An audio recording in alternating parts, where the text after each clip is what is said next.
You're watching TVC Breakfast. Now, resolutions reached at the recent emergency meeting between the Northern State Governors Forum and traditional rulers have continued to generate reactions. One of the major decisions they reached was to reject the demand of the Southern governors that power must shift to the southern part of the country in 2023, when President Muhammadu Buhari would complete his second term of 8 years, saying it is against the 1999 Constitution.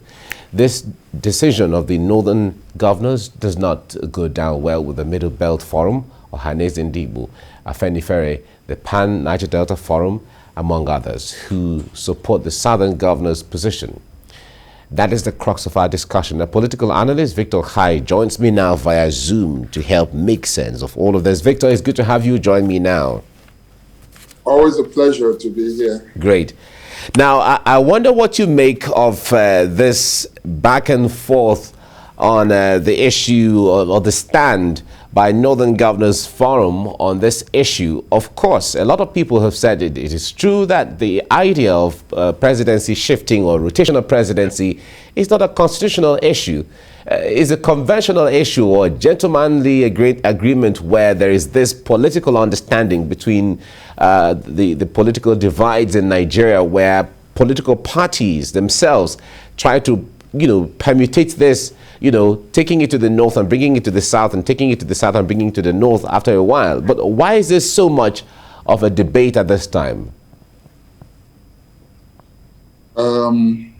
Let me start from the last point, why it's so much of a debate. Apart from the fact that the elections are close by, it is now a major issue because that's a negotiation tool by the Northern Governors Forum, obviously, because of VAT, whether you like it or not. That is one very strong, what they consider their own competitive advantage, and that's what they are going to use in negotiating for whatever it is, So, but let me come back to the issue of constitutionality and whether it is legal or not legal. Yes, the Constitution does not outrightly say that, there's rotation, but it's more of a moral issue. But even if you were to look at the Constitution, it is implied in a sense, and I think this is something that maybe the public will be taking a look at for the first time. I just want to set this agenda. The spirit of the Constitution behind federal character, although it did not anticipate this kind of problem, but the spirit was meant to take care of issues like this, which is why they talked about, why the issue of federal character came about, so that there is equitable distribution of appointments across, all levels, especially at the federal government level. What it recognizes is the fact that some people are disadvantaged. In this case, some may be disadvantaged by population. The Northern government, the argument that has been postulated that whoever is going to be president of Nigeria has to be a pan-Nigerian president. The examples have been given with Obasanjo and Abiola. I agree totally. We need not a tribal champion. We need a national figure, someone who gets there not because he comes from any part of the country, but because the entire country is solidly behind them. I agree totally with that. But the downside of that is what has just happened now, which is this issue of, trying to use it as a tool. Of course, they have that advantage on paper of having a larger population. And so when the South, quote unquote, misbehaves, they use that to whip them in line, especially the politicians who are desperate for power. So what is happening here basically is just politicking. And if you notice, in 2015, the reason Jonathan, there was a gang up both within and without his party, there was a gang up against him, was because there was a perceived or supposed to be a gentleman's agreement. That was not constitutional. But then again, they brought out the same whip and then applied it. And you know, he was not allowed a second term. They came out as one across all political divides, and then, took power away from him. They felt it was their turn, So, and it's the same thing they're trying to, so if you say that right now, that's exactly what is happening again. And if we allow this, it means power in perpetuity.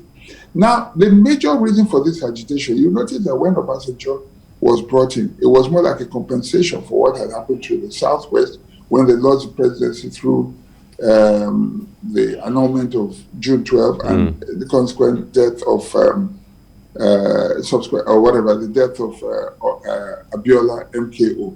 So it was more like, okay, who can we get, and then just compensate so there will be peace. Now, coming down south, the group that a lot of people have been agitating for, who have been loudest and they're asking for a power shift, have been the southeast.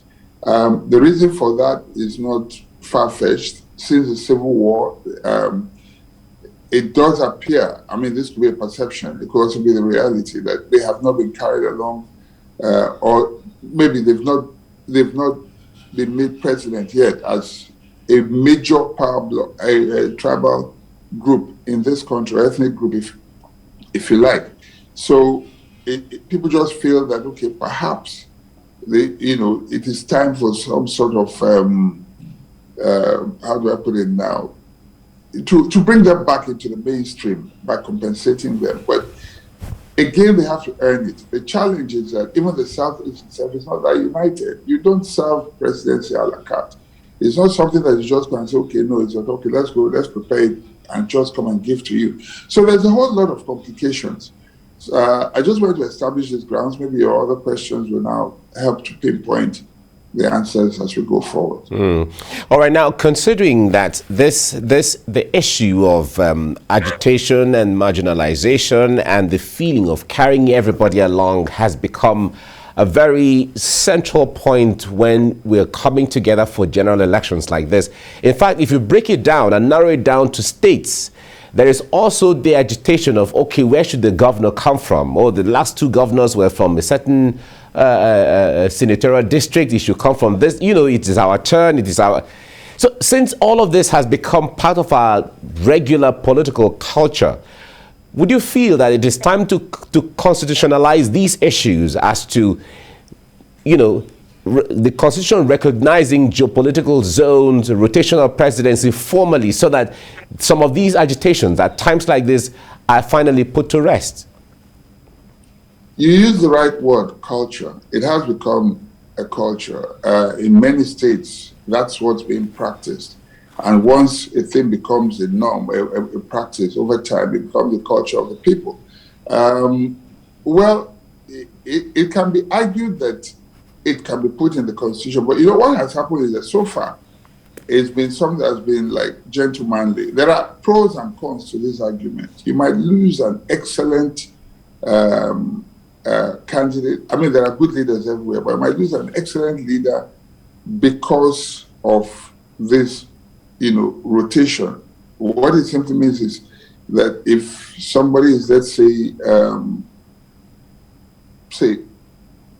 what age that is now, say 50 or 60, and he could have been an excellent president at the time, but unfortunately, someone from his side, part of the country has already become president. No matter how popular he is, it therefore means he has to wait for another 16 years, before it will get to his turn. And obviously, the best of his life or years are gone. So that's like a downside of it, I feel that we must always come out with our very, very best, irrespective of where that person comes from.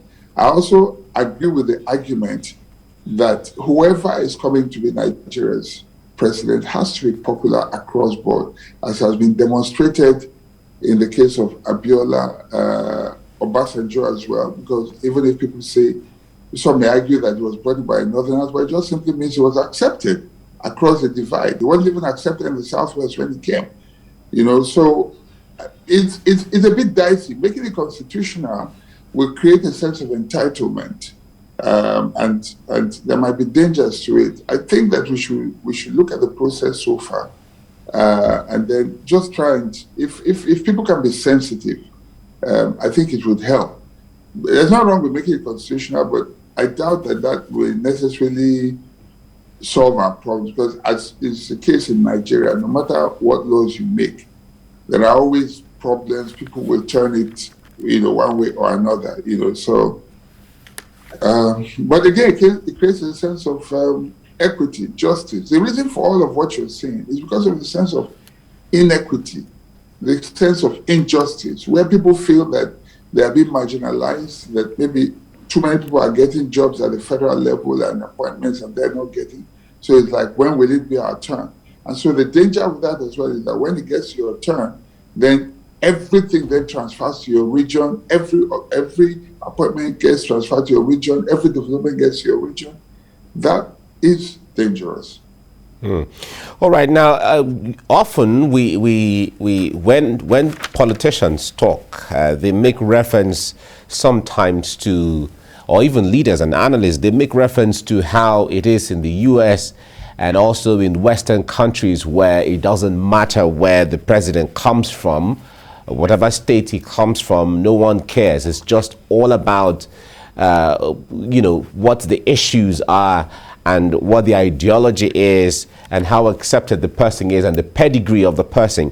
Now, if we have Nigeria with our peculiarities, do you think that from what you see and perceive going forward, maybe 10, 20, 50, 100 years, do you think Nigeria can come to that level too, where it wouldn't matter whether the president or the president and even vice president come from the same state or the same religion or whatever? Because when it comes to religion, we've done it before, where under MK Abiola, where no one really cared whoever the president and vice president were at that time. How far from getting to that point do you think we are as a people? I think we're almost getting there, because, if we do the rotational thing, which may address temporarily the issue of a sense of marginalization, I feel that, let me put it this way. I think we're almost there. And the reason is that this will now force people to begin to forge friendships and alliances across whatever divide there is, perceived or real, because otherwise, this sense of entitlement that we're feeling right now, that we're having, what it just creates is, people getting there, and then whether they work or not, they don't care, it's their turn. But if you're forced, if you know that you can't get it unless you get the buy-in of other regions, so when you get there, you will distribute power equitably, because you know that there will be some sort of horse trading, some sort of negotiation in the process of getting there. It will now make people begin to, make friends across. Isn't that what NYSC is all about? After all, make friends across. When you go to federal government colleges or federal schools, you get people from every part of the country, and especially in our time, you don't even remember where your classmates were from. For me, it took years, maybe perhaps decades, before I realized where some of my classmates were from. That's the kind of spirit you want in this country. All right. And when we do get there, then I think we have truly arrived as a nation. All right. I share your optimism, and we look forward to positive days ahead. Thank you very much, Victor Khai, for coming on the program. Thank you for having me. Great.